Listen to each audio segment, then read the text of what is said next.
Mais juste, on entend quelques voix... Optimiste peut-être, idyllique non, parce que c'est un travail. Je ne dis pas que ça se fera tout seul, mais je dis que j'y verrai avec d'autres. Et que ceux qui franchiraient cette ligne, ils franchiraient une ligne rouge qui serait, je crois, nettement désapprouvée par les Français et par les militants socialistes.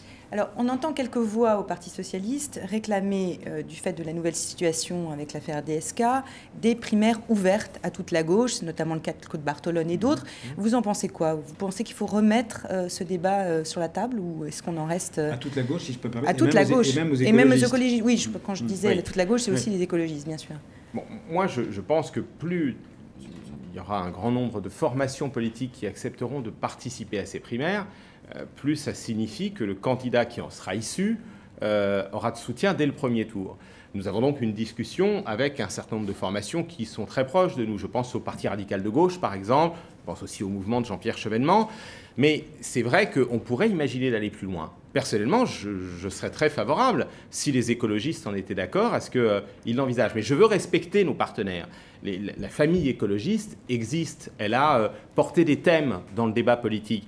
Et un certain nombre de nos amis à Europe Écologie Les Verts nous font valoir deux arguments. Le premier, c'est qu'au premier tour d'élection présidentielle, ils ont traditionnellement présenté un candidat et qu'ils veulent utiliser cette campagne pour aussi mettre en avant la particularité de leurs orientations programmatiques. Je ne doute pas qu'on se retrouvera ensuite sur l'essentiel, sur un programme à la fois écologique et social, mais en même temps, et d'ailleurs nous discutons aussi de la constitution d'une majorité future, avec des candidats aux législatives qui seront soutenus en commun, avec un contrat de gouvernement. Nous avons mis en place 6 groupes de travail en commun avec les écologistes, mais nous ne voulons pas donner l'impression, si vous voulez, de vouloir les empêcher d'utiliser le premier tour d'élection présidentielle pour s'exprimer. Deuxièmement, il nous dit, si nous n'y allons pas, il y a le risque qu'un faux candidat écologiste, entre guillemets, qui pourrait même être utilisé par d'autres, peut-être par la droite, se présente pour capter une partie de l'électorat écologiste au détriment de ce que représente la famille Europe Écologie Les Verts. Donc je crois que c'est un débat dans lequel il faut que nous respections